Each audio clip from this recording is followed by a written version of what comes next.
Okay, guys, here we are. I'm going to go ahead and explain the supply and demand analysis for you so you guys might have a better understanding as far as how this works, okay?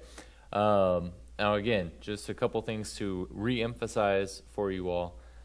You're looking at what is the first thing that happens, okay? Yes, down the road, things will change based on the market conditions, but you're looking at the first thing that changes, all right? And we talked about number one. Medical researchers discovered that eating Lucky Charms makes people cool. All right. When that happens, demand is going to increase. It's going to shift to the right. More people are going to want to go out and buy Lucky Charms so they can be cooler. All right. Equilibrium price is going to increase. Equilibrium quantity is going to increase as well. All right. Number two, it is no longer considered fashionable to wear leg warmers. All right. That means that demand for leg warmers is going to decrease. It's going to shift to the left.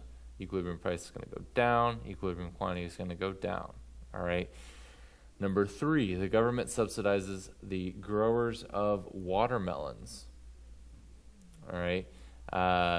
So basically what's going to happen is then, because they're subsidizing it, they're essentially giving the growers of watermelons money. That's going to increase the supply because now it's cheaper for them to produce stuff. It's going to cause the equilibrium price to decrease and the equilibrium quantity to increase. All right. Essentially, think of a subsidy as a way to make inputs cheaper. It makes everything cheaper because you get more money. You get money to do certain things. Okay.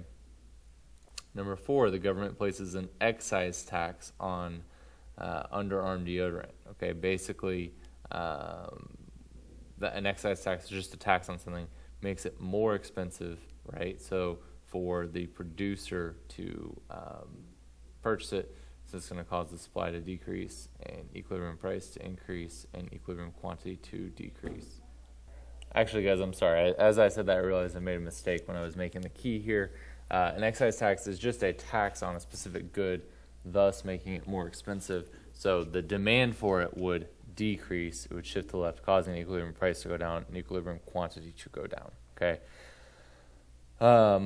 Number five, the government reduces the driving age to 14. How would this affect the market for gasoline? All right, demand would increase. It would shift to the right, which would lead to an increase in the equilibrium price and an increase in the equilibrium quantity. Okay, sorry about that, Bell. Number six, education is no longer compulsory, meaning kids no longer have to go to school. How would this affect the market for teachers? All right, demand would shift to the left for teachers, leading to a drop in the price for teachers, drop in our wages, and a drop in the equilibrium quantity. All right, number seven, let me scroll down here. All right, number seven, McDonald's starts using highly efficient robots to make Big Macs. That would increase the supply of Big Macs, leading to a drop in the equilibrium price and an increase in the equilibrium quantity. Number eight, the Americans and British bombed German tank factories during World War II. What happens to the tank market? Lead to a decrease in supply of the tank market, leading to an increase in the price and a decrease in the quantity. Okay, hopefully that kind of makes sense there for that, right? Because more factories are offline, decreases the number of producers. Number nine, Americans experience an increase in income. How would this affect the market for USDA prime porterhouse steaks? So in this case, I should have made this a note. We're going to assume that prime porterhouse steaks is a normal good. So if with income going up, with it being a normal good, that is going to increase the demand for prime porterhouse steaks, increase the price, increase the quantity. Number 10, Americans experience an increase in income. How would this affect the market for powdered milk? Now we're going to assume in this case that powdered milk is an inferior good, all right? And so if there's an increase in income, there would be a decrease in the demand for an inferior good, such as powdered milk, leading to a decrease in the price and a decrease in the quantity. All right. Now, I must have used the supply and demand analysis that I made for review when we had actually covered a lot of the stuff.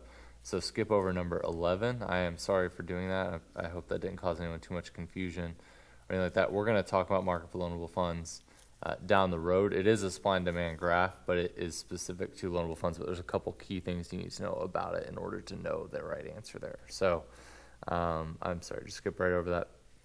Number 12, Texas A&M University discovers a new fertilizer that increases cotton crop yields. Okay, That is going to increase the supply of cotton, all right, decreasing the price and increasing the quantity.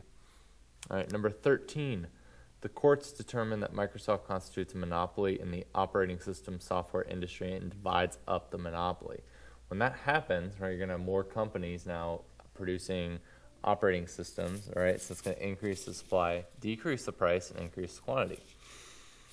Now, this one is a little bit tricky, all right? The price of oil reaches $100 per barrel. How would this affect the market for gasoline? So, gasoline, okay, oil is one of the byproducts of gasoline is oil, right? And so hold on one second. Okay, I'm sorry, I had the arrow in the wrong place there.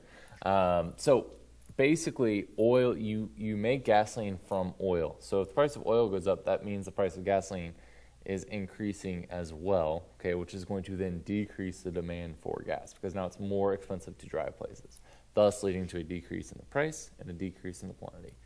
All right. Number 15, cheap hydrogen fuel cell technology is perfected. How would this affect the market for gasoline? So essentially, this is a substitute. Okay, so if it's cheaper to go with hydrogen fuel cell technology, right, that's going to decrease the demand for gasoline, leading to a decrease in the price and a decrease in the quantity. So like I said in class, skip over 16. So 17, homeowners expect house prices to drop next year. That's going to decrease the demand for houses today because if you think it's going to be cheaper in the future, you're not going to buy it now, leading to a drop in the price, drop in the quantity sold. Again, skipping 18. 19, investors expect excellent returns in the stock market next year. That is going to increase the demand for stocks today because you're going to want to make money in the future, leading to an increase in the price, an increase in the quantity. And then skip 20 because we'll talk about the price of bonds and and stocks and everything else, okay? So we'll leave it off there. Hopefully that makes sense. If you have any questions, write them down, and I will answer them in class.